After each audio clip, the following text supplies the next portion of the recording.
Welcome. This video is documenting the prediction that famous singer-songwriter Paul Simon of Simon and Garfunkel will slip and fall and severely injure his head on November 27th, 2025, Thanksgiving Day. And it is predicted that the news of this will be first reported on November 28th, 2025, Black Friday. The post date on the social media platform that you are watching this video on proves that this prediction is being made ahead of time, as does this time-stamped email and forensic notes PDF document. If you are skeptical for some reason, please email me and I will forward these to you. The next 18 minutes of this video is an introduction that I am placing at the beginning of about a dozen videos. This introduction regards the prophetic signs that occurred on October 30th and 31st, 2025. If you have already watched this introduction in another video, you can skip ahead no more than 18 minutes from this point of the video. All right, it is predicted that famous singer Paul Simon of Simon and Garfunkel will slip and fall and severely injure his head on November 27th, 2025, Thanksgiving Day, and it is predicted that the first news of this fall will be reported on November 28th, the following day, Black Friday. This email was composed, as we can see here, on November 15th, prior to these predictions for November 27th and 28th. Prior to October 30th, and October 31st, 2025. It was predicted that Paul Simon would slip and fall and injure his head on October 30th, and it was predicted that the news of this would first be reported on October 31st. God orchestrated a myriad of connections from other prophetic signs in order to confirm this analysis for October 30th and 31st. In other words, these connections from the other prophetic signs were known in advance of October 30th and 31st to be pointing to October 30th and 31st. On October 30th and 31st, we received clear prophetic signs that are related to Paul Simon. October 30th and 31st was a step in the trail of signs that is leading to the date it is predicted that Paul Simon will slip and fall and injure his head, which is predicted to be on November 27th, 9 + 9 + 9 days after October 31st.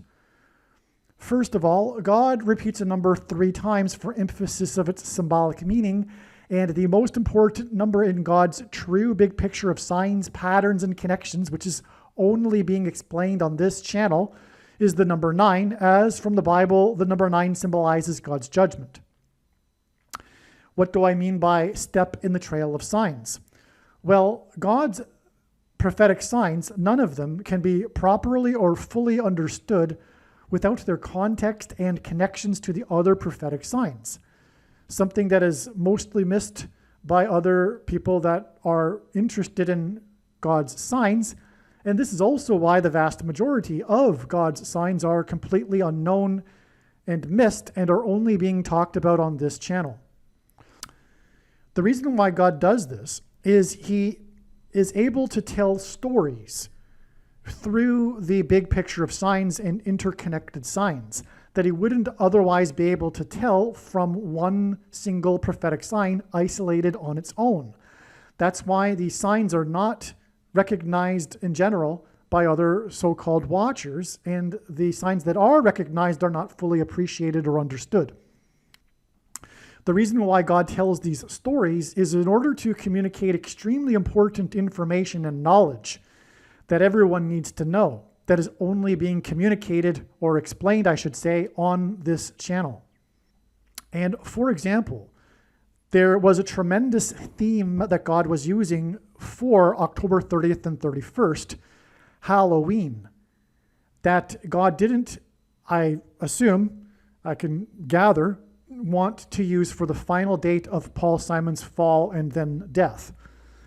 These signs and this theme of Halloween are extremely important, and you will see what I'm talking about when you watch these other videos, including probably this video, because what I'm doing right now is making an introduction to these other videos that predicted October 30th and 31st. In other words, there are about 10 other videos that must be watched, every minute of them. And when the prediction comes to pass, the wise person will recognize that they do need to watch every minute of every video on this channel. When the prediction comes to pass that Paul Simon will fall and hit his head and injure his head on November 27th, and it being reported on November 28th, it will prove all of the analysis for October 30th and 31st, 9 plus 9 plus 9 days ahead of the predicted fall. And the reason why that's important is because this will prove all of the information in these other 10 videos that God was telling through these stories that he designed to lead up to October 30th and 31st. He didn't do this for any reason at all. He did this for extremely important reasons. And so that's the purpose of a step in the trail of signs. It further paints the picture and enables God to tell these stories. And these stories could not be possibly told without these steps that served to connect the other prophetic signs in the big picture web of God's signs. Believe me, I know far better than anyone the purpose for this prediction that is from God. And it is to prove the things that I am saying in these videos, and especially the controversial things that I am saying, which will be proven to be true because they are proven beyond a doubt through God's big picture of signs, which in turn will be proven to be true when this prediction comes to pass. And so hopefully I have made it clear why God did this for October 30th and 31st. In other words, what I'm about to explain in the next couple of minutes is an explanation for the prophetic signs that occurred on October 31st and 30th, and which are these dates that we expected such signs in advance of these dates. And when the prediction comes to pass on November 27th, it will prove that October 30th and 31st were indeed steps in the trail of signs, and therefore all of the analysis for October 30th and 31st that was explained in advance of these dates is 100% correct. To not appreciate this is to miss entirely the point of this prediction that is from God, the point of this video, and the point of the videos on this channel. You might as well turn this video off. If you do not appreciate this, you are wasting your time. Okay, so that's what's going on here. So that's, again, why it is that this video must be watched, and the rest of this video will talk about how God pointed to October 30th and 31st ahead of time, and now you understand why he did this and why it is important that you learn what God did to point to these dates ahead of time. Because what God did to point to these dates ahead of time are the stories that contain the knowledge that you need to know. On October 30th and 31st, we received clear prophetic signs that are related to Paul Simon, as we expected in advance of these dates. October 30th and 31st was a step in the trail of signs that is leading to the date it is predicted Paul Simon will slip and fall and injure his head, which is predicted to be on November 27th, 9 plus 9 plus 9 days after October 31st. Elvis Presley famously covered Simon's Bridge Over Troubled Water song, and Presley died from the effects of his fall in his mansion when he hit his head on a porcelain bathtub. Most people don't know this, but professionals believe that the true reason for Elvis Presley's death was not him taking drugs, but the drugs were taken to deal with the side effects from the severe head injury he had 10 years earlier in 1967, when he fell in his bathroom and hit his head on his porcelain bathtub and was unconscious for an unknown period of time. This, in turn, caused over the years increasingly severe autoimmune diseases as a result of the brain injury. And that's all related to, guess you know what? The Thing, and we will talk about that in these videos. The thing that causes autoimmune diseases. Now, Paul Simon's best-selling album is titled Graceland. His song Graceland is about his journey with his young son to visit the King of Rock, Elvis Presley, the King of Rock and Roll's mansion, Graceland Mansion, in the 4x4th state. Memphis, Tennessee is named after Memphis, Egypt, and Memphis, Tennessee is located in the area of the country that is nicknamed Little Egypt. Elvis Presley, incidentally, has a hit song named Little Egypt from his 9th soundtrack album, no less. The King of Rock's Graceland Mansion in Memphis is symbolic, and I say that because of the 4x4th state and the number 9, and I'm getting ahead of myself here because God pairs 9 and 44 together. So hold on a second. The King of Rock's Graceland Mansion in Memphis is symbolic of the King of Egypt's palace. And in the Bible, the King of Egypt is a type for the Antichrist king.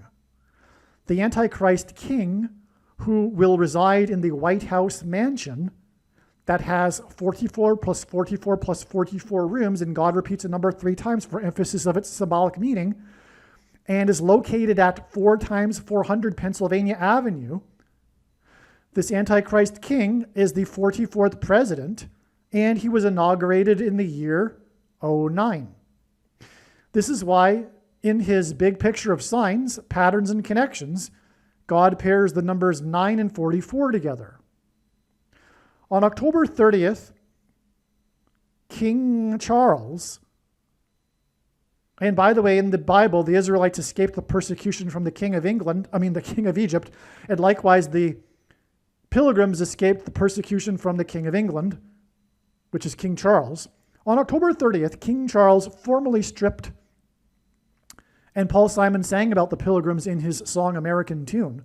On October 30th, King Charles, formally this date that we knew in advance to relate to Paul Simon, who God is using to point to the King of Rock and Roll. Okay, so on October 30th, King Charles formally stripped Prince Andrew of his royal titles. One of the main stories on October 31st, the following day, was the question of what would become of Prince Andrew's mansion. And also on this day, news broke that Prince Andrew had hired 40 prostitutes in 4 days while he was in the royal kingdom of Thailand. 40 prostitutes in 4 days hints at the number 44. In his signs, God pairs the numbers 23 and 44 to confirm his signs and connections. And by the way, this is how God's true big picture of signs, patterns, and connections works, which is only being explained on this channel. It works on the principle of second and third and multiple witnesses confirming a matter as the Bible says is required. And this is what makes what is being explained on this channel true and not a product of one's imagination, and different and unique than everything else on the internet that claims to be an analysis of God's prophetic signs. And if we think about it, one simple way in which he would provide a second witness for us is through pairing certain numbers together, such as 9, 23, and 44. And I know these are the numbers because I have been studying his big picture of signs, patterns, and connections from morning until night for more than full-time hours for more than 7 years. Okay, and so the reason for 23 and 44 is because the 44th president was the basketball president who wore jersey number 23 in high school basketball. And also the thing alters a person's 23 pairs of chromosomes, the mark of the Antichrist. The 44th president is the Antichrist. So in his signs, God pairs the numbers 23 and 44 together to confirm his signs and connections. The news of Prince Andrew's 40 prostitutes in 4 days in the Royal Kingdom of Thailand was exactly 2 times 300 days after Prince William and Prince Harry visited the King of Rock's Graceland estate and mansion in the 4 times 4th state. And again, the news on this day was Prince Andrew's mansion. And exactly 2,300, or 2 times 300, I should say, days prior, the princes visited the King's Graceland mansion in the 4 times 4th state. That's a pairing of 23 and 44. Furthermore, it pairs with the 40 prostitutes in 4 days at the other end of this timeline. Okay, now this 2 times 300 days is the equivalent of exactly 4,200 days. And in Bible prophecy, the period of the Antichrist king's rule is symbolized by 42 months. Also, on October 31st, Trump, God's trumpet for prophetic signs, trumpeted that he had renovated the Lincoln bathroom in the White House mansion that has 44 plus 44 plus 44 rooms and is located at 4 times 400 Pennsylvania Avenue. President Lincoln was the 4 times 4th president. Also on October 31st, Trump had an interview in his mansion in the 9 plus 9 plus 9th state, Florida, with CBS for the first time since his $4 times $4 million lawsuit with this news company. That's another pairing of 9 and 44. The 9 plus 9 plus 9th state and the $4 times $4 million lawsuit. These signs on October 31st that hinted at the number 44, again, the 40 prostitutes in 4 days, and the Lincoln bathroom named after the 4 times 4th president in the White House mansion, which has 44 plus 44 rooms and is located at 4 times 400 Pennsylvania Avenue. Okay, these signs on October 31st that hinted at the number 44, including the sign in Trump's mansion in the 9 plus 9 plus 9th state, are 9 plus 9 plus 9 days before Simon is predicted to slip and fall and injure his head in his house or mansion, if you will, on Thanksgiving on November 27th, 2025. The 4 times 4th president formally began the tradition of celebrating Thanksgiving on the 4th Thursday of the month of November.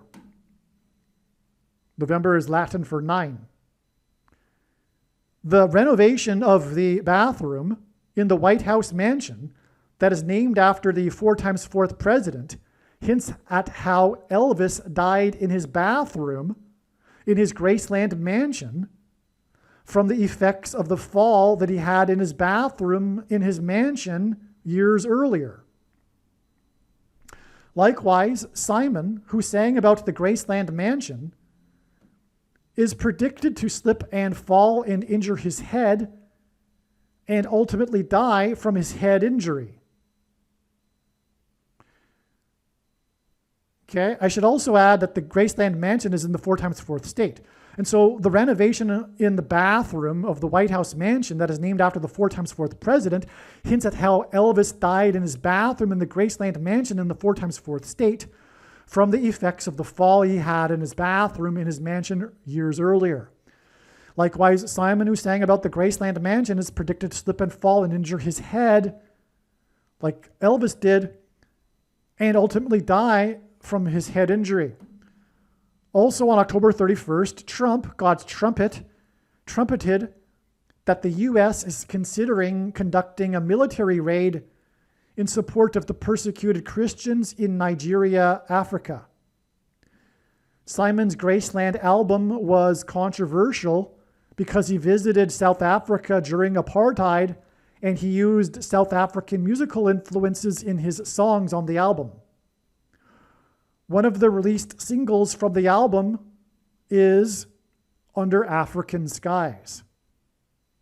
This video is documenting the prediction that famous singer-songwriter Paul Simon of Simon and Garfunkel will slip and fall and severely injure his head on October 30th, 2025.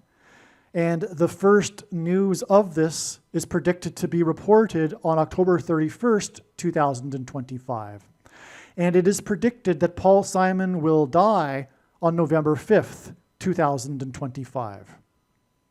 The date that this video was posted proves that this prediction is being made ahead of time, as do these time-stamped emails and forensic notes PDF documents. If you are skeptical for some reason, please email me and I will forward these to you. All right, welcome. This video is predicting that famous singer-songwriter Paul Simon of Simon and Garfunkel will slip and fall and severely injure his head on October 30th, 2025, and it's predicted that the first news of this will be reported on October 31st, 2025, the day after. I wanted to make this video to talk about the prophetic Game 3 of the World Series. It's amazing, and God will confirm that the information I'm about to present is true through the prediction for Paul Simon. Okay, it's relevant to Paul Simon because, for one thing, Paul Simon is known to be an avid baseball fan. But this video isn't about Paul Simon. It's about what God wants to communicate, and then through the prediction, prove that what I'm about to communicate is true. Okay, that's the purpose of the prediction.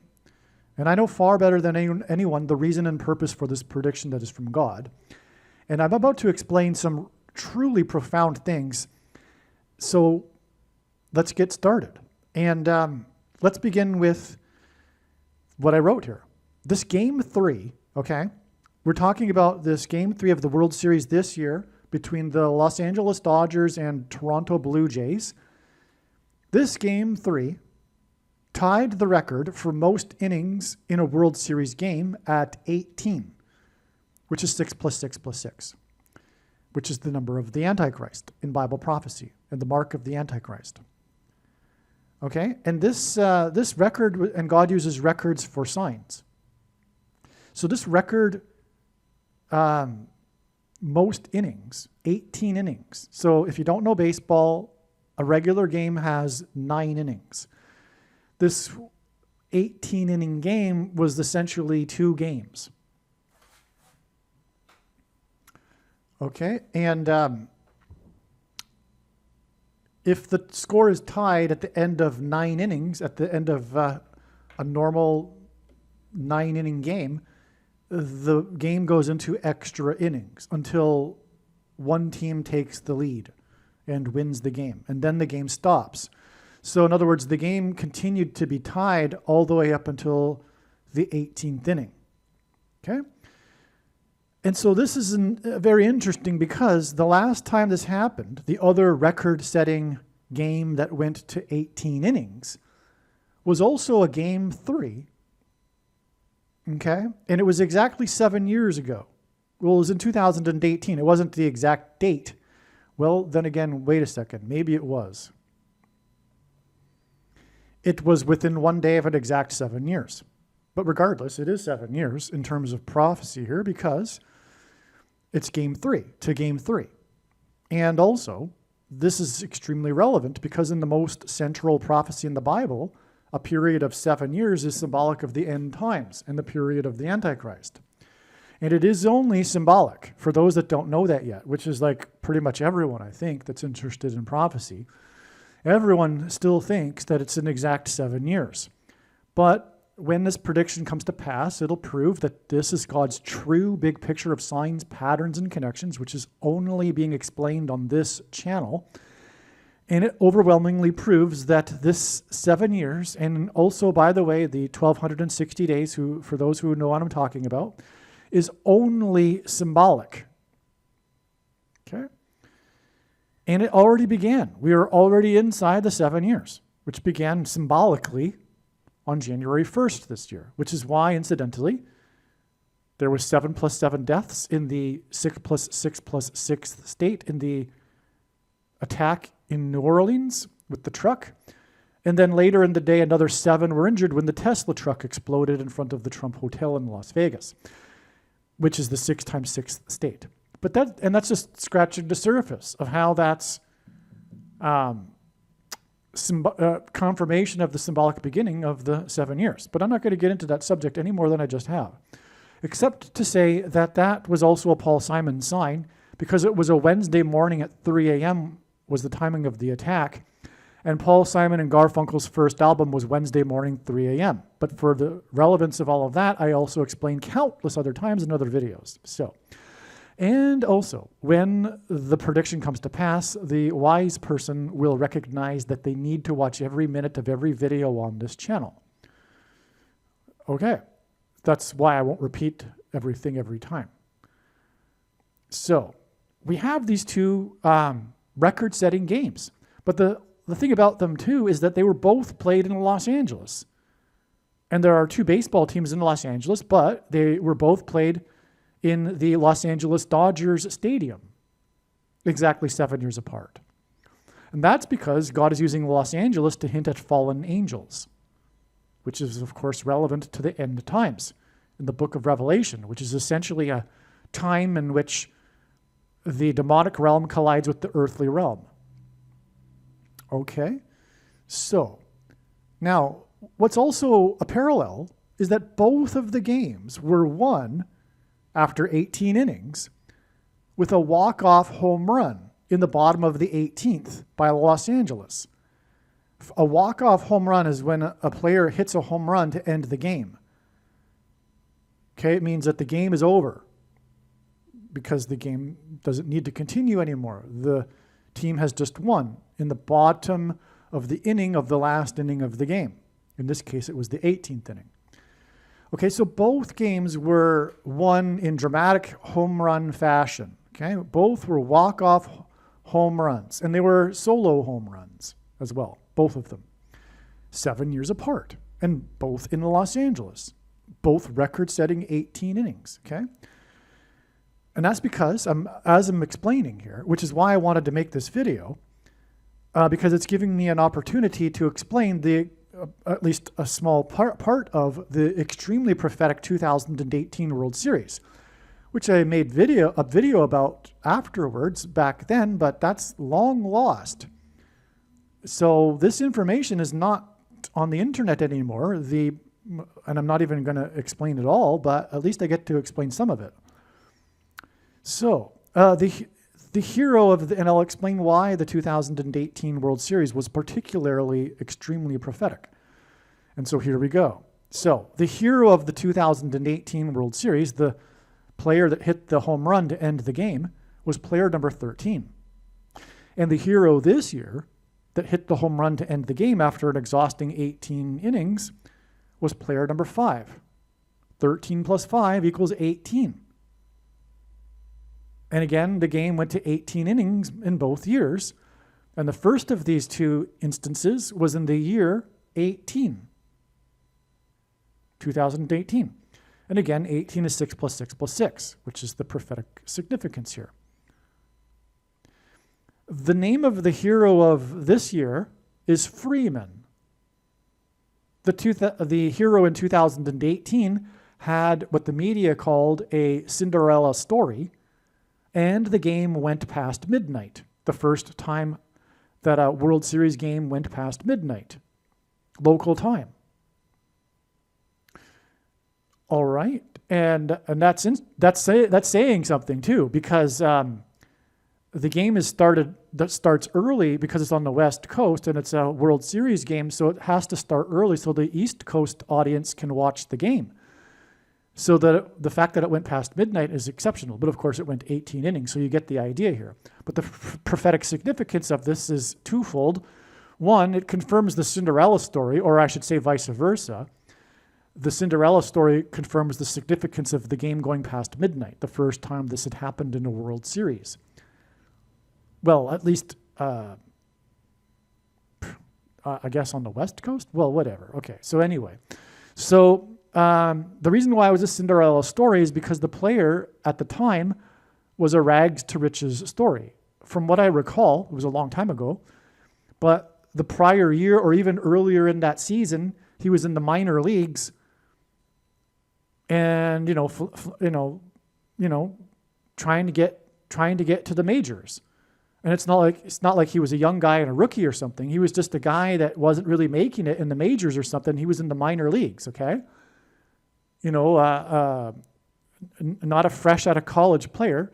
So he was a rags to riches. He arrived at the Dodgers on a really low salary, and he ended up being the hero of the game. So it was like a rags to riches story, which is why the media called it a Cinderella story. But of course, in the story Cinderella, it's all about the clock ticking midnight, which also was the case with this game. But the reason for that is because of, in the Bible, Jesus speaking about the midnight cry at the time of the rapture. And the rapture is a rescue of God's faithful who will be freed from the persecution from the Antichrist and Satan. That's why Freeman hit the home run this year after midnight. 7 years after the game, winning home run after midnight by the man that was a Cinderella story. Okay. The faithful of God's will be rescued from the mark of the Antichrist, which is symbolized by 666 in Bible prophecy, and will be rescued from fallen angels, as in Los Angeles. And then they will celebrate victory in heaven. And so that's what happened after these 2 game-winning home runs. The home stadium erupted into a celebration with their victory, especially after the long, exhausting 18 innings. It was quite the celebration, as you could imagine, if they were still not too tired to celebrate. Okay.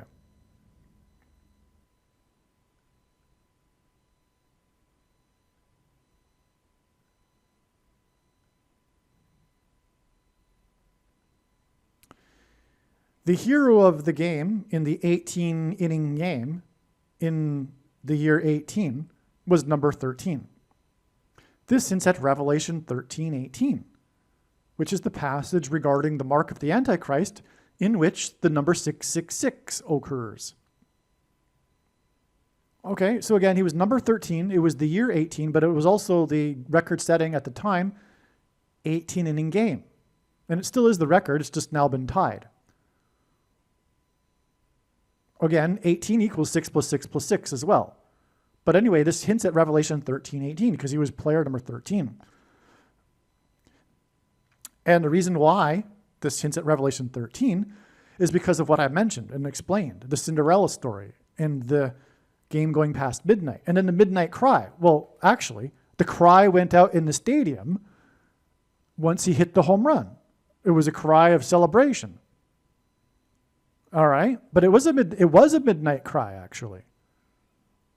Okay, forgot that part. So, and again, Jesus talks about this midnight cry in context of the rapture, which is what the Cinderella story and the midnight thing is all about in the game. So that's why this is relevant. The fact that his number is 13 and the number 18 occurs here is because it really does hint at Revelation 13:18. Now, this player number 13 is still playing with the Dodgers 7 years later. And I had thought about how uncanny that is. Normally, Major League Baseball players don't stay with a team that long. And also, normally after a team has some success in a World Series, it's not long before that team completely changes because of economics. To keep the star players around costs money, and that's why teams don't really, have dynasties in baseball, because they just move around where they get paid the most. Okay, and so it's really quite, and also baseball careers don't last that long. You got to be really good to be around for that long. Furthermore, if we recall, he began with a Cinderella story. He wasn't doing well. He was in the minor leagues. But now he's been around for 7 years, which further adds actually to the Cinderella story. the fact that he's around 7 years later for this other 18-inning game, which was a parallel with his game. But that's more contribution to the Cinderella story. And as I've been following the Lord's signs, including the LA Dodgers signs, he uses the Los Angeles Dodgers a lot, for many good reasons. I had been, each time I see this player, his name is Muncy, each time I see him involved in some prophetic play or something, I'm like, wow, this guy's still around with the Dodgers. I'm sure he's the only player that's still with the Dodgers from the 2018 Dodgers team. But which is a coincidence, because the reason for this is exactly what I'm talking about right now. This parallel with him 7 years earlier, with the same scenario. And to highlight it even further, God has included the same player to be sticking around the whole time. So that's quite something. I'm sure, I haven't thoroughly gone through all of the media stories, but I'm sure they mentioned this. I'm sure of it. That, this guy was the guy that won it the other time in Los Angeles after 18 innings, and he still plays for the Dodgers. So it's a big part of the story. Okay? And anyway, as I wrote, he is part of this story in Game 3 this year because he played in the other 18-inning World Series game. Okay. Now I'm going to get into something very interesting here. Now, before the 18th inning, or during the top of the 18th, I had a feeling it would be a repeat of 7 years ago. I saw this coming. Once I realized that the game was going that late, I think, because I'm a little slow, sometimes, it could have been realized a lot earlier, but I'm sure I recognized it by around the 17th inning, that wait a second, this really is going to be a repeat, because you don't really expect it, right? But this really is going to be a repeat of 7 years ago. At the time, I didn't realize it was 7 years, because that's also prophetic. Had I known that, I probably would have recognized it earlier. And maybe around the 14th inning, I could have recognized this, But, so anyway, I had a feeling before it even happened that this was going to happen. I had a feeling this was going to happen before it happened. And then it happened. Okay? Okay, so, and again, I've explained what happened. It was the parallel between the two games. Okay, so the 2018 Game 3 was the number 13, who was the Cinderella story, hit the home run past midnight, which was all symbolism for the rapture. By the way, this is the first email that I'm writing here, October 27th. This other email that was just reading, October 28th, okay? It's before October 30th and the prediction for Paul Simon and him falling and severely injuring his head, which will be reported on the 31st. Now, all right, so we have that established already. Now, here's the thing. This Game 3 in 2025 went for 6 hours and 30 minutes. This isn't the only time God has used a very important prophetic sign that lasted for 6 hours and 30 minutes. This first instance that I know of was way back in 2000 and maybe it was 18 actually. If not, it was 19. But anyway, there was a plane, actually it was departing Los Angeles. That's right. And returned 3 times to the airport for 3 separate mechanical issues. And from what I recall, it was Flight 33, and it was an Airbus 330. And so it returned 3 times for 3 separate mechanical issues. But it spent a total of 6 hours and 30 minutes in the air. The passengers on the plane were, of course, frustrated, and then they finally had to deboard the plane after 6 hours and 30 minutes. But that's because it's equivalent to 390 minutes, which is the word in the Greek concordance for return, which is why they returned 3 times.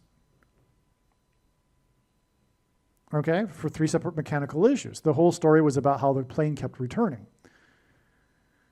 Okay, so there was more to that story. The name of the plane, because it was Hawaiian Airlines, and they name all of their planes, and The name of the plane was after, I think, the star Sirius, which is the brightest star in the sky, but in the Hawaiian name for that star, which is the star that symbolizes the Messiah. But that's what we're getting at, because this instance of the word that is in the Greek concordance for return in Greek was used by the Apostle James when he quoted Amos 9:11, which regards the return of the Lord to rebuild his temple. So anyway, that's not the only instance of the 6 hours and 30 minutes being the sign. The amount of time is the sign itself, and it equaling 390 minutes, okay? Okay, so I gave you one example of that. Now we're talking about the Lord's return, which is, of course, what the signs are for, revealing the timing of the Lord. And for those that have the misinterpretation and mistranslation of Matthew 24:36, no one knows the day or hour, the most quoted verse in the Bible, when this prediction comes to pass, it'll prove that you are wrong. Yes, it's true. No, there's no debate. There's no arguing. There's no discussion at all, period. End of discussion. You're wrong. You have a wrong interpretation of that passage. And I know I'm speaking to like 99.9% of quote-unquote Christians that use this passage as an excuse to not watch something that Jesus commanded. For instance, in Revelation 3:3, speaking of Flight 33 that returned 3 times, the timing of the return of the Lord, in Revelation 3:3, Jesus says to those, so for if you do not watch, you will not know at the hour at which I will return. Therefore, if you do watch, you will know the hour, obviously. But that's not the only example that flatly contradicts your interpretation. There are many, many other passages that contradict it. Furthermore, why in the world would we be watching?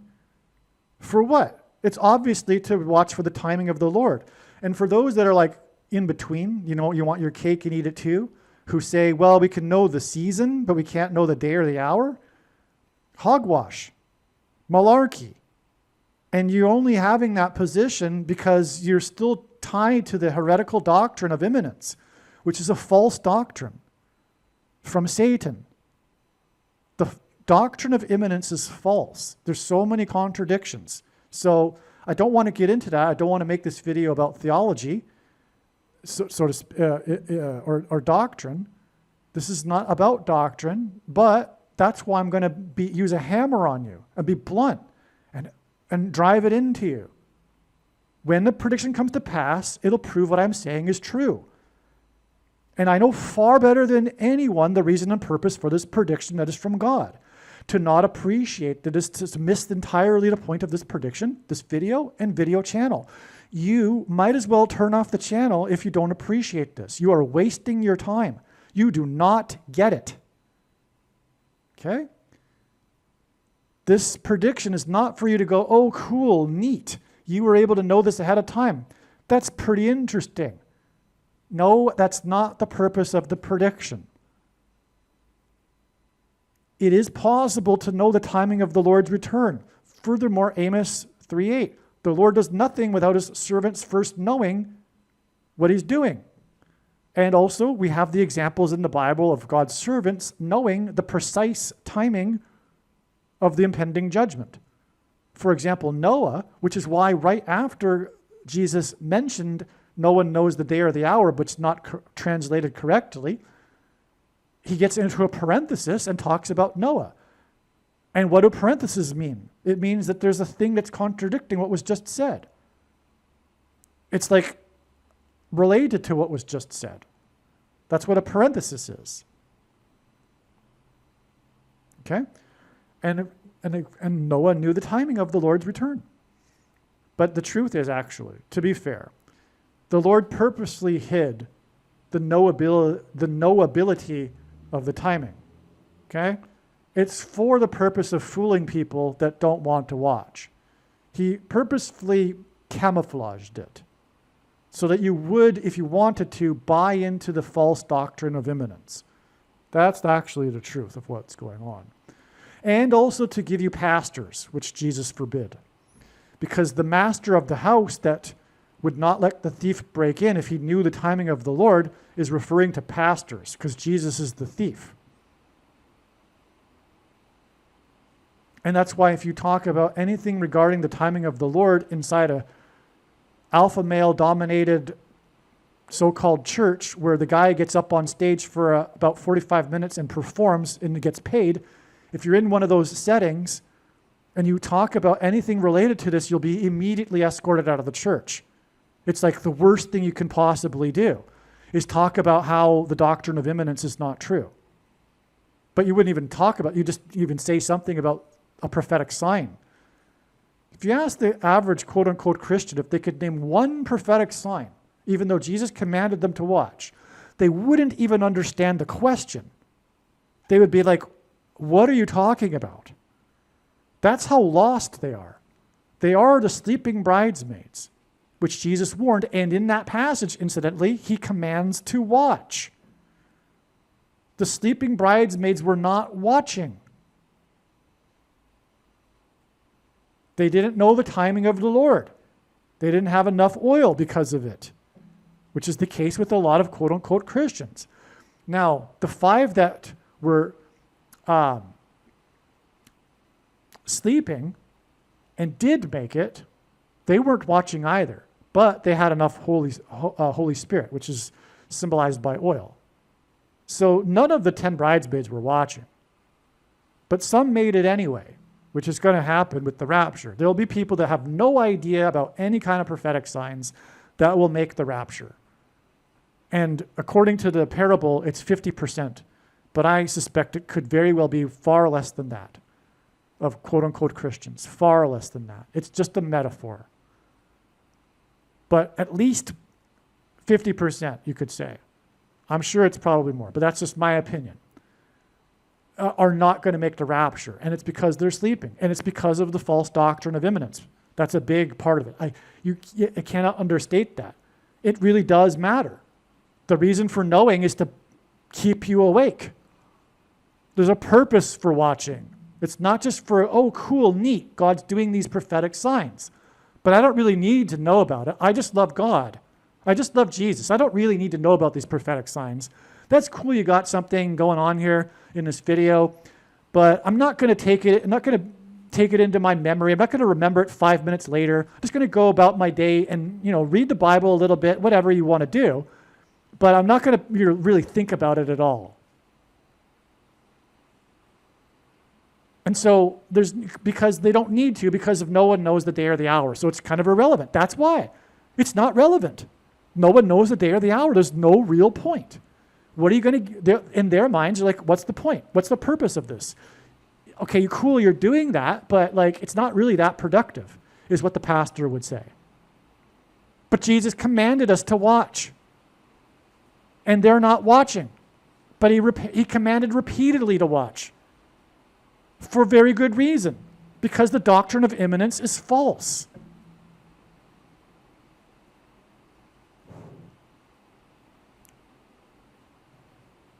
Anyway, when you ask them for the one prophetic sign, they don't even recognize the obvious one, which is the Star of Bethlehem. But what was the Star of Bethlehem? It was a sign for who? Who recognized it? Because it was a sign, right? And it wasn't for everyone.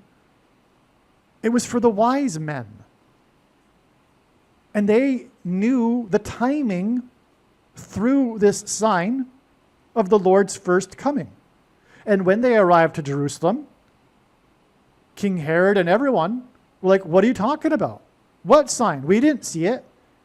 They didn't see it because it was there, but they didn't recognize it. It was in the night sky. They simply didn't recognize it. Why? Because they weren't interested in this sort of thing. They weren't interested in prophecy. They weren't interested in the Bible, in other words, because 1/3 of the Bible is prophecy. And the Christian tradition is a prophetic tradition. Revelation 19:10, the testimony of Jesus is the spirit of prophecy, but yet they weren't interested in prophecy, and neither are they today. But if we think about it logically, if there was a sign for the wise men who were watching to recognize for the precise timing of the first coming, wouldn't it be logical that there would be a sign for the people watching, the servants, that God does nothing without telling them first about the timing, including the precise timing, not just the quote-unquote season of the Lord's return? Well, of course there would be. In fact, it's not just one sign, it's thousands of signs, which literally the vast majority have been missed, including by the supposed watchers, for a couple of big reasons. One, they're not watching enough because they are on the fence. They still don't really believe that it's that important, because no one knows the day or the hour anyway. We know the season, and so now that we know the season, we don't really need to pay attention to the details. That's pretty much where most quote-unquote watchers or people that are interested are.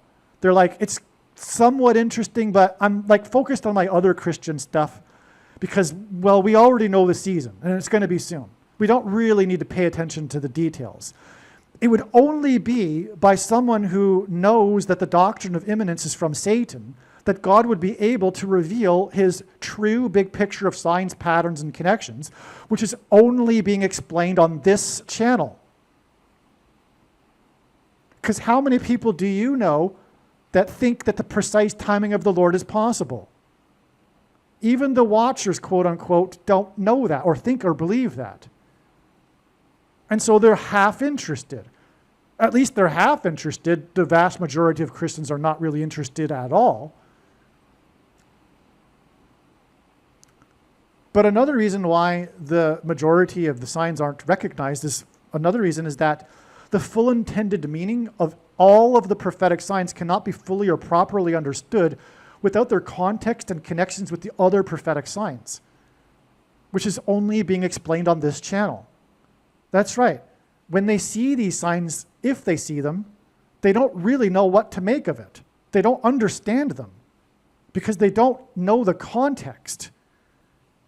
For example, the other signs that occurred on the same date, but also how they connect to other signs. And it is only through these connections and patterns that God is able to tell these extremely important stories that have the extremely important information and knowledge that everyone needs to know, that is only being explained on this channel. It's through the connections and the full intended meaning of the signs, like, for example, I'm explaining in this video. Now, another reason why the other quote-unquote watchers don't really get it, unfortunately, and they have some brilliant things that they discover. Some, I do learn from others. That's not to say that they don't discover things that I wouldn't have discovered. But the reason why they don't really get it, though, and miss the vast majority of the signs, another reason, is that for whatever reason, the vast majority of quote-unquote Christians that are watching or whatever, I shouldn't use the quote-unquote part, but the vast majority of the people that are watching, for whatever reason, attribute these signs to Satan. They're not from Satan. They're from God. And if you don't recognize that, well, how in the world are you going to appreciate what God is doing? This is a thing that gets a lot of people. And I find that the people that are misguided on this are generally have the conspiratorial mindset. It's good to recognize that there are conspiracies, and there certainly are, and Satan is behind them, etc. But they go overboard. There's rational reasoning and conspiracy fact. Anyway, I just find that in general, they have an excessive amount of conspiracy theory infused with their Christianity. It's like a mix, because conspiracy theory has become a religion. And so they're like mixing the conspiracy theory religion with Christianity, which is the thing that God hates the most. The mixing of false religion with true religion. It's the thing that the Jews were chastised for repeatedly and then ultimately exiled, for mixing with the pagan religions of their neighbors. Well, in our modern culture, we have what you might call the rise of a new religion, which is this conspiracy theory religion. Some of them are Christians and some of them aren't. And they both are part of this movement, which tells you something that it isn't Christian. But these people are, in general, I find a lot of the watchers, that, especially the ones that attribute the Lord's signs to the devil, are also part of the other false religion of conspiracy theory. How Satanists are behind all of these things. Like, they would actually say, in fact, if they were to try to explain what I'm explaining in this video, they wouldn't be able to. Not these particular signs. But if they were to try to explain something similar, they would attempt in some way to explain, to say, purport that they're the result of Satan and Satanists.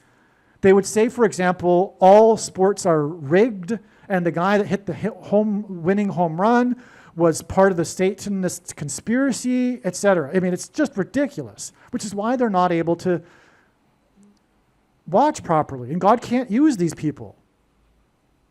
So the guy that God is going to reveal his true big picture of signs, patterns, and connections to, one, doesn't subscribe to the false heretical doctrine of imminence, and is not the extreme conspiracy theorist. Otherwise, those other people can't be used. They're used for useful things. Don't get me wrong. I've learned some things from other people, the ones that are, for example, like excessively into conspiracy theory and attribute God's signs to Satan. But there's no way that they're really going to get the big picture and understand things. And that's why what's being explained is only, the big picture of signs anyway, is only being explained on this channel. All right, so I got off subject, but I got that out there. And I got it into a video that will have a prediction for Paul Simon, and so theoretically it should be watched by many people, and hopefully this will help many people that are, for example, attributing God's signs to Satan and are therefore not able to really recognize what's going on. Now, what we had here again was this 390-minute game. Okay, and it wasn't exactly 6 hours and 30 minutes, but media articles did say it was 6 hours and 30 minutes. It was actually, from what I read, 6 hours and 39 minutes, but that's enough to make it 6 hours and 30 minutes, okay? Now, the reason why all this is important is because of this, speaking of the timing of the Lord, the age of fishing for men, which began with 13 disciples, 12 plus Jesus. I know there were more, but this is just symbolism, okay, for God's purposes. So there was 13, which began symbolically the beginning of the age of fishing for men. Now, Jesus' last miracle, in which 153 fish were caught in the net, was symbolic of the end of the age of fishing for men. Just for example, the text says that the fish were caught, I think it was 200 cubits from shore, which was symbolic of the 2,000 years, which is itself only symbolism. Okay? And it was his last miracle, so it symbolizes the end of the age of fishing for men. It was 153, one of 3 unusually specific numbers in the Bible. This number is very prophetic. I could talk, probably 10 to 20 minutes about this number. But anyway, 13 times 153, in other words, the beginning of the age times the end of the age of fishing for men, gives us 1989. That's why in 1989, I'm jumping ahead now, in Game 3, we had the extremely prophetic World Series earthquake, when, by coincidence, the 2 teams in the San Francisco Bay Area, from cities that are connected with a bridge, were present when this earthquake hit right at the beginning of the game, right at the beginning of the broadcast, which in itself was prophetic. I've made lots of videos about all of this. It's extremely important. When James Earl Jones read a poem about baseball being a homecoming by the recently deceased commissioner of baseball, and on and on, okay? I almost went off on a tangent. I mean, like, I could talk to you literally for over an hour about the 1989 World Series earthquake. Now, but it was by coincidence, okay? Now that these two teams were playing at that time. So in other words, also, the whole world watched this earthquake live and the reactions in the stadium and all of this and the broadcasters. And what it did, though, one of the more well-known incidents of destruction it incurred was the collapse of the Bay Bridge that connected the two cities, which was symbolic of the bridge that is between man and God, Jesus. The earthquake struck just 10 miles outside of Santa Cruz, California, in the Santa Cruz Mountains, and Santa Cruz is Spanish for Holy Cross, as in the bridge. Now, there's lots more to that, like I'm saying. Now, so the thing is the reason why that occurred in 1989 is exactly what I'm saying. Because when asked by the disciples for the signs of his return, Jesus replied with earthquake signs. Well, this is the ultimate earthquake sign in the league of 9/11. And it is like 9/11 in the sense that it's a coincidence that more people didn't die. In other words, it was designed by God out of God's mercy. Because the earthquake occurred during rush hour, but because the two teams from the Bay Area were in the World Series, no one was on the highway. They were all in front of TV sets. And as a result, not that many people died. It would have been otherwise much more. Likewise, had the events of 9/11 occurred like 20 minutes later, far more people would have been in the World Trade Centers, arriving for work. Okay. So, anyway, but it was 1989. Now, the reason is, the 1989 World Series earthquake hints at the 13 disciples times the 153 fish, like I explained. That's why the earthquake in 1989 during Game 3. By the way, it was the World Series. I mean, how did the baseball championship get named World Series? Think about that. How did that even happen? Well, it was designed by God. And partly it's for this. In 9/11, we had the World Trade Center, and in the 1989, we had the World Series earthquake. It's judgment on the world that's coming. Primarily America first, though, God's Gentile nation, because the judgment is commensurate with the amount of light and blessings a nation received. And so in order of,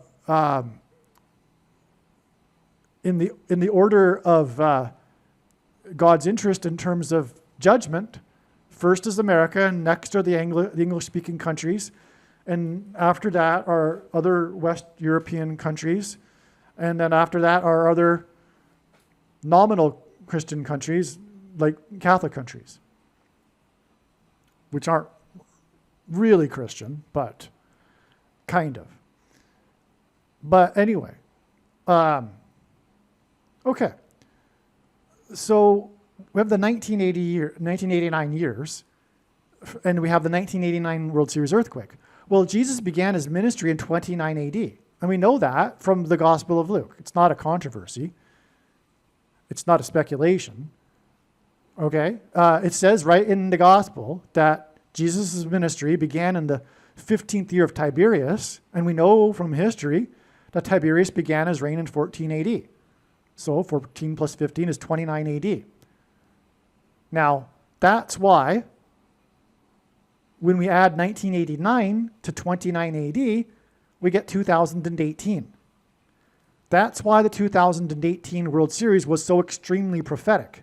It was symbolic of the end of the age of fishing for men, because it was 1989 years after 29 AD. And 1989 is why the earthquake occurred in during the World Series 29 years before 2018. In other words, this Game 3, the Cinderella story and the rapture sign in Game 3 in 2018 that I've already explained, was the 29th anniversary of the 1989 World Series earthquake, which was also in California, by the way. All three of these Game 3s we are talking about in this video are all in California.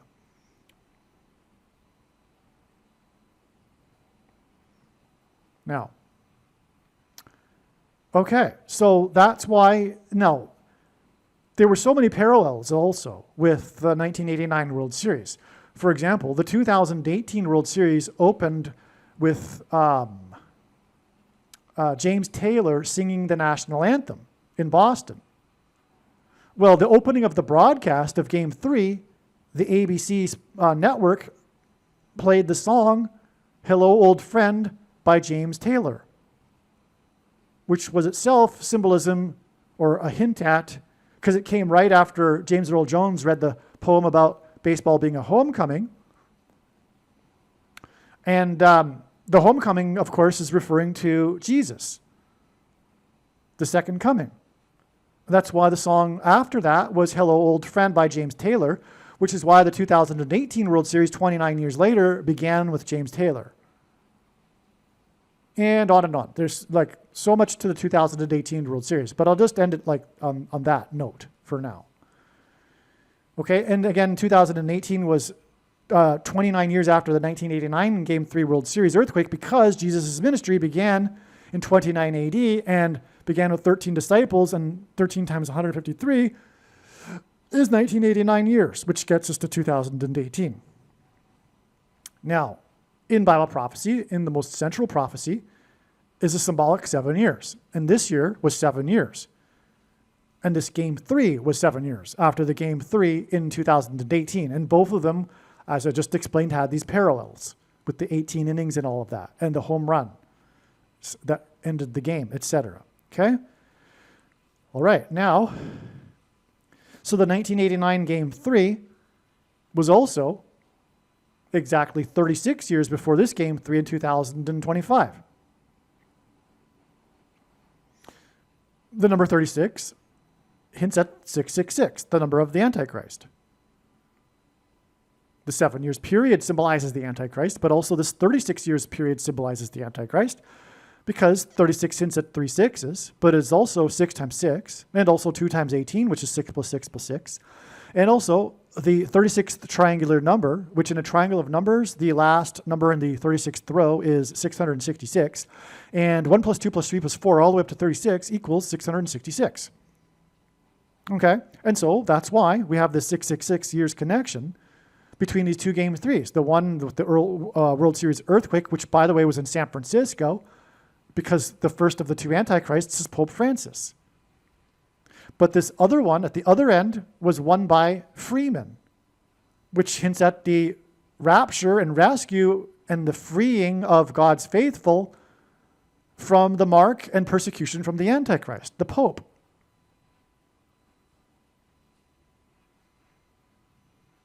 And again, it all is about the mark of the Antichrist, because number 13 hit the winning home run and the 18 inning game in the year 18 because of Revelation 13:18, which is about 666.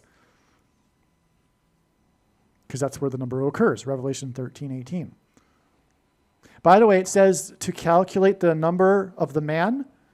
Well, how do you calculate the number of the man? Well, through his name. And it also says, the prophecy says, it's for those who are wise.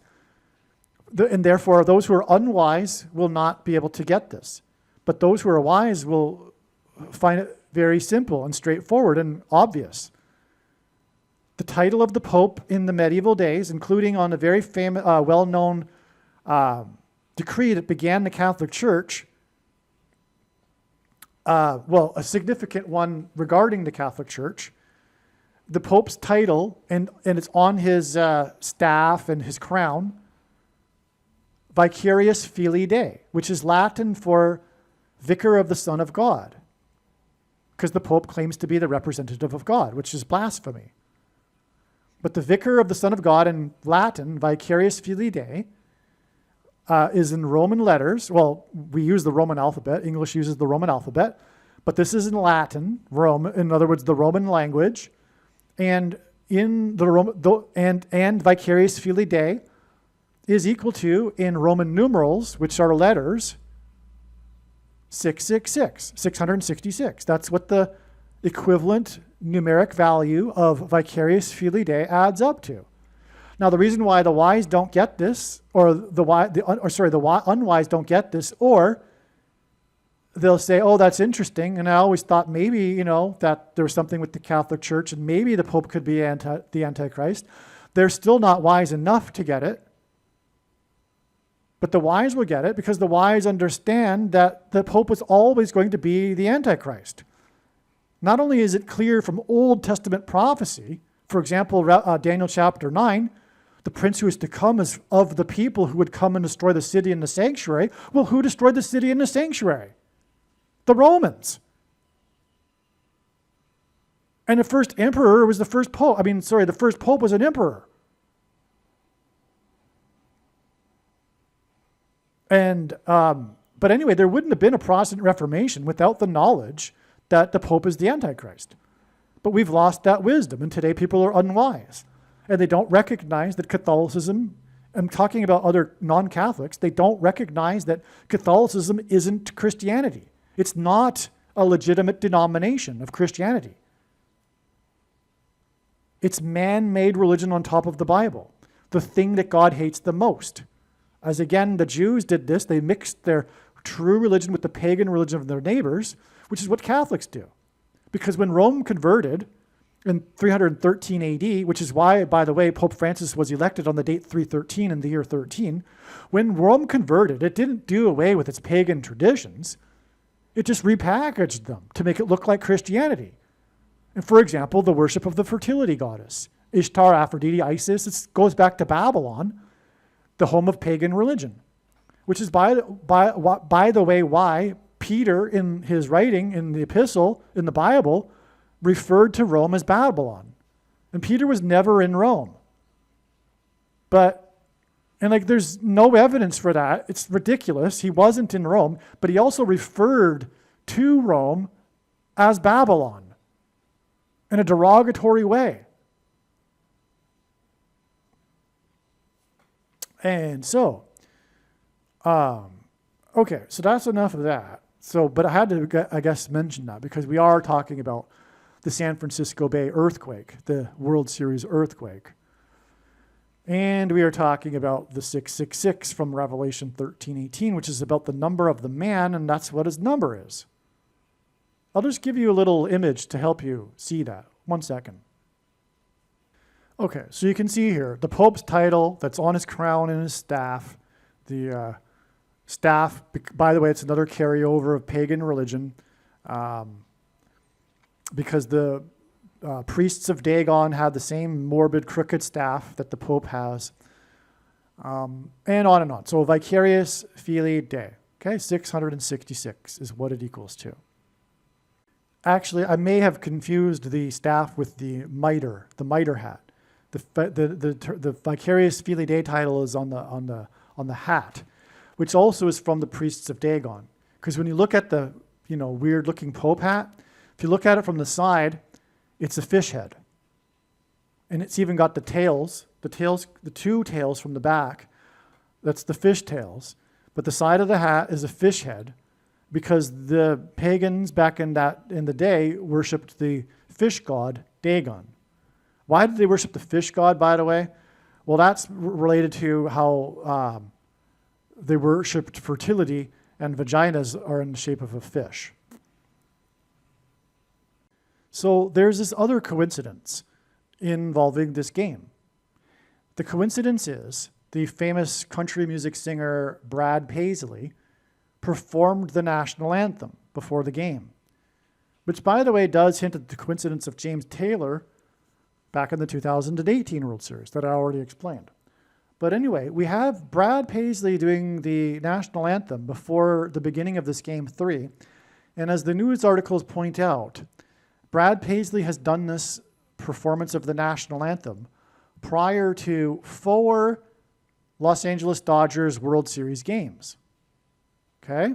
In each case, the game went into extra innings, including the one 7 years earlier when it went to 18 innings. Not only was the player number 13 involved in both of these games 7 years apart, these two 18-inning games in the World Series, the record setting, but Brad Paisley, in both cases, sang the national anthem before the game. But he also did it 2 other times, and in both of those other cases, the games also went into extra innings. And by the way, it's not common for a game to go into extra innings. The game has to be tied after 9 innings, and that's not common. But that's why it's a huge coincidence here. And as far as I know, I think the articles mentioned that these are the only times, and no, I'm sure of it. These are the only times that Brad Paisley has performed prior to a World Series game. And in each case, the game went into extra innings. Okay, so now the article talks about the luck of Brad Paisley. It's just that you have to wait. You have to wait a long time for the game to end, but when Paisley sings, the Dodgers are more likely to win. And that's because 3 out of the 4 times the Dodgers won. This is pointing to Paul Simon. This is amazing. Because as I've explained countless other times in other videos, Paul Simon is pointing to the Hebrew idiom, or rather Paul Simon as a prophetic sign, is pointing to the Hebrew idiom in the book of Amos for 3 transgressions and for 4, which means the tolerable limit of transgressions has been exceeded, and now judgment and destruction are unavoidable, which is what Paul Simon's death will symbolize. Okay, Paul Simon began the period of grace and opportunity to repent and turn back to God after the warning on 9/11, and he opened the broadcast, as in the opening of the game by Brad Paisley. Simon opened the broadcast, that just came to me, but that's also extremely relevant here, of the Saturday Night Live broadcast right after 9/11, 4 days after 9/11. His 4th album with Garfunkel is Bookends. It contains the hit song America. And Paul Simon's death will be the other bookend to the period that America was given after the warning of judgment and destruction. Since that time, America hasn't returned to God. It has raced exponentially even further away. Okay, and so now, that's amazing because, Paul Simon opened the broadcast. That's why Brad Paisley opened the World Series game. And 3 out of the 4 times for 3 transgressions and for 4. Now, how does Paul Simon point to 3 transgressions and for 4? This Hebrew idiom. Well, he's Jewish, but also his first album with Garfunkel is Wednesday Morning, 3 a.m. That's the title of the album. That album contains Sound of Silence. And in Revelation 8:1, a sound of silence is observed in heaven before the 7 trumpets of judgment on the world, which is why Paul Simon's most recent album is 7 Psalms and is hit late in the evening, a name in which also hints at the late hour for repenting and coming back to God, heavily uses trumpets and is known for doing so. And so the judgment begins, in other words, after Simon's death, because it will point to Revelation 8:1, because of his song Sound of Silence that launched his career. That's followed in Bible prophecy by the judgments for 3 transgressions and for 4. So the album for 3 transgressions and for 4 hints at 3 and 4 because Wednesday is the 4th day of the week. And in ancient Israel, the 3 a.m. was the beginning of the 4th watch for 3 transgressions and for 4 in the book of Amos, in the 1st chapter, which has 15 verses, which is why Paul Simon's prophetic dream, in which a voice instructed him to make his most recent album 7 Psalms and to name it 7 Psalms, occurred on the date 115, as in Amos chapter 1 with 15 verses, in which the Hebrew idiom for 3 transgressions and for 4 is repeated. The first agent to sign Simon and Garfunkel before their first album was Wally Amos, who lured them into his office through a gift of cookies. And then Wally Amos went on to found the biggest cookie company in history, Famous Amos Cookies, which is assigned by God to confirm the significance of Wally Amos, or Famous Amos, which points to the famous prophet Amos, and the first chapter in which the Hebrew idiom is repeated, which is why the first album for Wednesday morning, 3 a.m. So we have this Paisley opening of the game, which points to Simon opening the broadcast of Saturday Night Live 4 days after 9/11.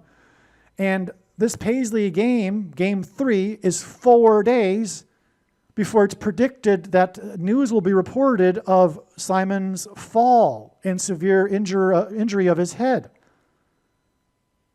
That's for 3 transgressions and for 4. Game 3. But also Paisley has performed 4 World Series games.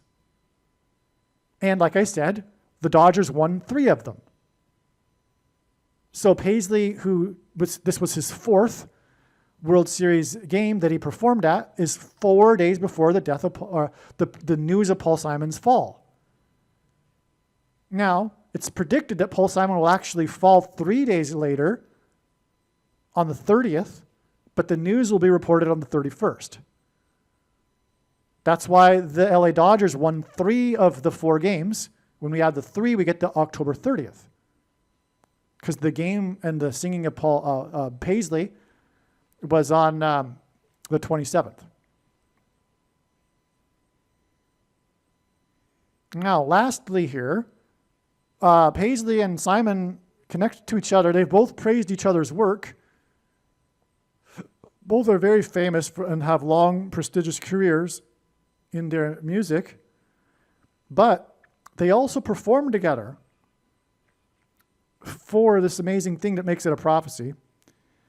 It's the annual charity event called All for the Hall. And that's because Paul Simon is being used, as you know by now if you watched any other videos, for the mansion symbolism. He sang about the Graceland Mansion, his best-selling solo album, Graceland, and the song Graceland points to Elvis's mansion, which ultimately points to the mansion in which will dwell the Antichrist, the White House mansion, and also points to the hall, the ballroom, in the movie The Shining, because Paul Simon famously dated Shelley Duvall, whom he met on the movie set while filming the movie Annie Hall. And Diane Keaton, the star of the movie, her maiden name is Hall, which is where Woody Allen got the name Annie Hall from. But Simon famously broke up with Shelley Duvall, which also rhymes with Hall, at the airport before she got onto a plane to the UK to film the movie The Shining, which is about a demonically possessed large hotel, as in mansion symbolism, and is also specifically about a strange, demonically possessed ballroom, as in a hall.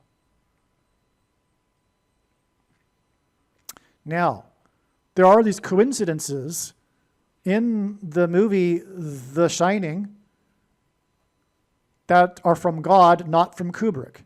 Those that don't know God and don't think that God would do these things, etc., don't know how to properly understand what I'm about to talk about. Because there are a lot of people that are familiar with this coincidence, which is that the number 42 is contained within the movie.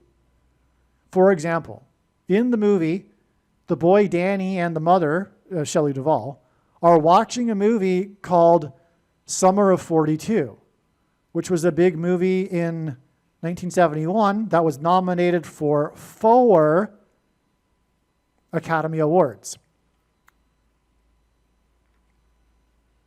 The reason for why I emphasize 4 is because the demons will cross over into the earthly realm, as described in the book of Revelation, chapter 9, once the door is opened with the key. And Paul Simon was born in 41, and The word key is equal to 41 in simple English gematria, and he's the GOAT, greatest of all time of pop music composition, which uses keys, music keys. And the fourth letter of the Hebrew alphabet is also a symbol for a door. That's why the number 4 with Paul Simon signs. That's why he performed 4 days after 9/11, because of Revelation 9/11 that symbolizes the demons coming through the door. Okay? Now,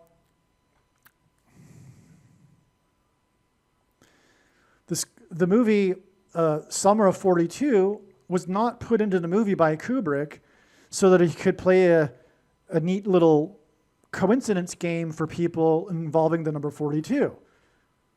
No, he chose that movie because of its theme of child sex abuse. Because in the movie, there is this theme of child abuse. Okay? That's the reason for the movie Summer of 42. Now, did Kubrick put the other 42s in the movie because of the movie Summer of 42? Well, no. For example, in the movie, the boy Danny, who watches the movie Summer of 42, wears a shirt with number 42 on his sleeves. But from what I have read, the crew responsible for the clothing of Danny just brought a pile of clothes to the movie set, accumulated a large pile of clothes, and they just selected from the pile. Like, I've read, for example, that they didn't select a sweater with the Apollo 11 on it because of the room number 237 and the moon being 237 miles away from Earth. That's a coincidence. Like, I've read the people who did that were responsible for the sweater saying, no, that's just a coincidence. We didn't plan that. And why can't we attribute it to God? Why do these people have to say, why do they have to say, no, they're lying? Why would they lie? No, it was from God. Why is it always a conspiracy? The Satanists are doing it. Give it a rest. It's from God. Okay? Now also, the room 237, when we times the numbers, 2 times 3 times 7 equals 42. And the room 237 is not because it equals 42. I've read about the history about that, and the hotel had, the Kubrick originally wanted to have the room 137, but the hotel objected because they had a 137 in the hotel, but they didn't have a 237. And in retrospect, they should have, because it would have brought the hotel more fame. But they were reluctant. They were uneasy about the idea of having this, horror room named after one of the rooms in their hotel. So Kubrick changed it from 137 to 237. It's not because it times the 40. It makes it. It's not because of an equation equals 42. Also, at the beginning of the movie, we have a image of the hotel from the outside, and people have counted the number of cars in the parking lot, 42. That's not by Kubrick. That's just a coincidence. And how do we know that? Because the other examples clearly aren't. Okay, so if the other examples clearly aren't designed by Kubrick, then why would the 42 cars be? Okay? So, it's from God. Now, why is this from God? Now, even if Kubrick did do the 42s, it's still from God. It's not necessary. I mean, God could have used Kubrick to play a little game with 42, but that's not what happened. God made it even more spectacular than that by not including Kubrick in on it. But even if Kubrick was in on it, doesn't change anything. Just makes it a little bit less spectacular. But what it all points to is the hall in the Mansion Hotel that was used by the Nazis to officially formulate the final solution for the Jews. The bloody murder, as in Red Rum in the movie The Shining. Another thing from God. The bloody murder of the final solution is the reason for the 42, because of the conference in the hall in the mansion that is a hotel, or was a hotel, I don't know if it still is, that the Nazis used, which, by the way, was used because the hotel is an overlook of the lake, and the name of the hotel in the movie is the Overlook Hotel. Another coincidence by God to point to the Holocaust and the final solution of the Jews. But what's that all about? Well, that's in itself a hint at Bible prophecy, which talks about the Antichrist, whom Hitler is a type for, who will persecute true Christians and Jews in the final days when there will be another Holocaust, a genocide, a politicide of the political left, of their arch enemies, true conservatives and true Christians. And I say true because there will be many quote-unquote Christians that are on the wrong side. And even, supposed conservatives too. But that's the reason for all of this. Now, what's all this really going on here too is that the Graceland song about the mansion, which now we know points to the Holocaust through the movie The Shining, a movie about demonic possession. And that's why, again, Annie Hall and Shelley Duvall and the performance here with Simon and Paisley, in which they riffed with each other and I believe sang Homeward Bound together at this concert. It's called All for the Hall. That's amazing. All for the Hall. And I just learned this today, and I realize, and I say that with emphasis in my voice because I've known for a long time that God is using Paul Simon for hall symbolism because of The Shining and now the Ballroom Hall, but also the mansion, the Graceland mansion and the White House mansion. But in the last couple of weeks, it's come to the realization that this is not only about The Shining, which has been known for a long time, Paul Simon and the movie The Shining through Shelley Duvall, but the Ballroom Hall specifically, which, by the way, is the reason for the recent stories about Trump's ballroom at the White House. Okay? But so we have also it all pointing back to the hall that was used by the Nazis for the final solution. Now, it's all about the demonic possession of people through brainwaves, which is why Paul Simon will injure his head. It'll point to this. The first lyric, the symbolic beginning of the song of Graceland, and by the way, centuries ago, before the invention of titles, believe it or not, there was a time when that was prior to the invention of titles. Literary and music compositions, literary documents were titled by the first line of the piece or the composition. It's called an incipit. The incipit for the song Graceland is the Mississippi, and by the way, the most famous incipit of history is "It was a dark and stormy night," which, by the way, God has used for a prophetic sign in the past. That's how I know all of this. It was a dark and stormy night. The cliche, right? That's because it was the most famous incipit. Well, the incipit of the song Graceland is the Mississippi Delta was shining like a national guitar. It was a dark and stormy night. The Mississippi Delta was shining like a national guitar. Well, what's happening here is that music is frequencies, and people, after they take the mark of the Antichrist and have the components that are in it inside them that migrate to their brains, will then come together and make a sort of transistor that will receive 5G frequencies. That's why all of this is described in the fifth of 7 trumpets in Bible prophecy. The 5G frequencies will trigger the transistors, and that will engender delta brainwaves, which will facilitate demonic possession. And so that's why the Mississippi Delta was shining like a national guitar. because Shining hints at the movie The Shining, which is the term for this demonic possession in the movie. God has also backed us up with another second witness, which is John Lennon's and the Beatles' one of their most famous hits, and the first ever alternative rock music song, Tomorrow Never Dies, in which Lennon sings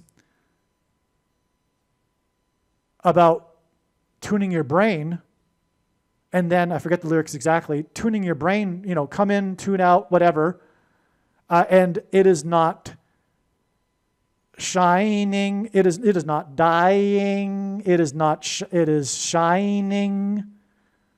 That's the song, if you know what I'm talking about now. Maybe that rings a bell. Maybe I should just get the lyrics. But anyway, it's about the shining, and it's about meditation and stuff like this. It's about brain waves. But it's also about not dying. Okay, because, in Lennon's perspective, it's some convoluted thing about reincarnation. But what it is a prophecy. Because what's going to happen is the demons pretending to be aliens will promote the mark of the Antichrist, the SHOT, and promise immortality for those who take it. And then they will become demonically possessed. They'll try to reach immortality without God. It'll be the same lie as the first lie ever told in the Garden of Eden to Eve when the serpent said, "You shall surely not die." Well, the final big lie of the age is the same as the first. Okay, now, so that's what's going on here, and I think we've covered it all here.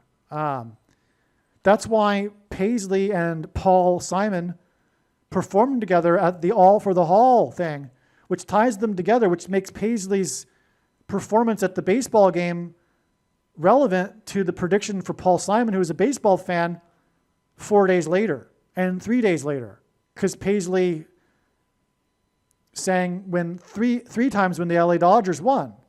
So 3 and 4 days for 3 transgressions and for 4. Wednesday morning, 3 a.m. Sound of Silence, Paul Simon. The bookend, his death being the bookend, which by the way is predicted for November 5th, the bookend to the warning of judgment to America, hence the album Bookends that contains the song America. Because when Paul Simon dies, it will be God's sign, his big symbolism, his big symbol that will communicate that the period of opportunity to come back to God is over. And now judgment and destruction are unavoidable, which is what the Hebrew idiom for 3 transgressions and for 4 means. Believe me, I know far better than you how the prediction made in this video was derived. And more importantly, I know far better than you why the righteous Christian God of the Bible has given me a voice through this prediction. If you are a quote-unquote Christian or Muslim, this prediction was not learned through a demon.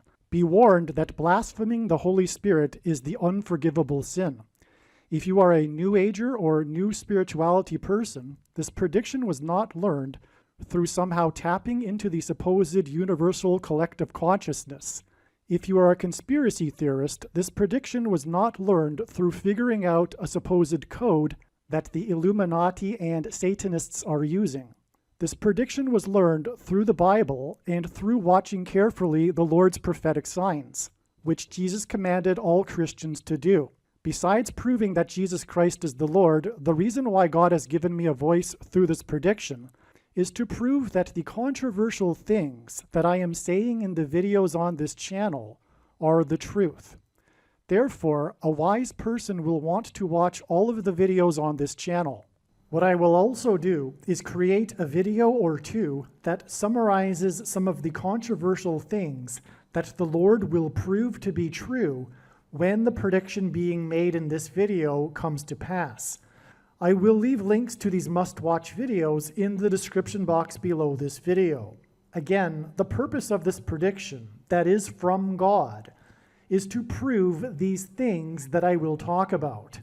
and therefore it would be foolish to not watch the videos that I will leave links for in the description box below this video. Aliens and UFOs are demons masquerading as aliens and UFOs. Most people's spiritual experiences are demonic deception, especially if they are not a true follower of Christ. In the last days, many people who claim to be a follower of Christ will have spiritual experiences that are in reality demonic. God became a man and died a horrible death at the hand of the ruler of this world, Satan, and then defeated death for you, so that you too can overcome death, which is the price that must be paid for sin. It is time to repent, which means to change one's ways and turn to God and become a disciple of Jesus. Do not listen to or follow the example of most quote-unquote Christians. Instead, follow the teachings of Jesus, which most quote-unquote Christians ignore. Like Jesus, you must surrender your life. Put nothing ahead of Jesus, your Lord. Like Jesus, you must lay down your life so that you may live. As Jesus said, one must die first, like a kernel of wheat going into the ground, in order to then grow and produce fruit. And like Jesus said, one must produce fruit, or else like a branch or a tree not producing fruit, they will be thrown into the fire. Jesus was speaking to quote-unquote Christians when he said this. One must die the self in order to be born again. And like Jesus said, one must be born again to enter the kingdom. Like Jesus, you must sacrifice your life for the sake of the coming kingdom. It means to do work that involves some form of sacrifice and risk. To have faith does not mean to intellectually agree. You need to demonstrate your faith through taking action. To have faith means to trust in God's promises. Taking action demonstrates trust and fear of the Lord. The primary reason that the wrath of God is coming upon America is quote-unquote Christians that do not get what I have just explained.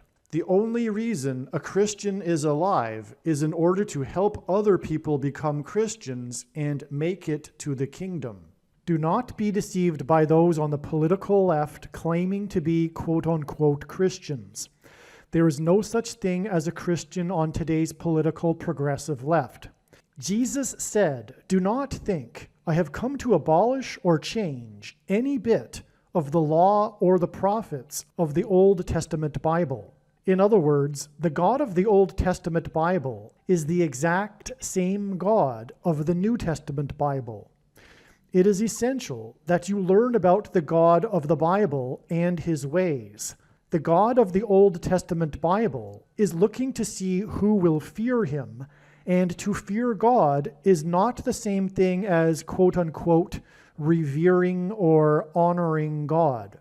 Through Christ's ransom payment, a Christian is someone who has been redeemed and freed from slavery to sin and Satan. In response, a true Christian recognizes that their life in this world does not belong to them, and they become a willing slave to Jesus for the sake of the kingdom. Please leave a like and upvote the video, and once this prediction has come to pass, share this video with everyone you know, and more, don't stop sharing it everywhere in social media. And don't only put the link to this video or another video on this channel in comments sections of places you typically visit, but importantly, put the link to the video in places you never visit, where people who don't think like you visit. If you are a quote-unquote Christian, nothing in terms of an evangelism tool compares to this video with its prediction. It is a massive bag of gold. Beware of Jesus' warning through the quote-unquote Christian that did nothing with his bag of gold and was banished to hell. Also, read Ezekiel chapter 3 and 33 for this same warning. If you think you might be spending too much time watching videos instead of working and sacrificing for the kingdom through handing out flyers and potentially helping hundreds of people in the same length of time as a video, my flyer is filled with amazing information that people need to know right now, and it points people to the video channel. Now is not the time to be handing out typical evangelical tracts that are largely based in error anyway, such as, quote, Jesus loves you, unquote, for example. You can hand out the flyer on busy street corners, put them on car windshields in busy parking lots, and put them in mailboxes. Just send the file to your local print shop. You can download the file from the website. Please leave a like and upvote the video, and once this prediction has come to pass, share this video with everyone you know, and more, don't stop sharing it everywhere in social media. It is essential that everyone immediately read the homepage of my website, asteroidprediction.com. If you are watching this on the YouTube platform, please note that not all of the videos are on YouTube. You need to switch to the Odyssey.com or Rumble.com channel, and do it now in case you aren't able to later.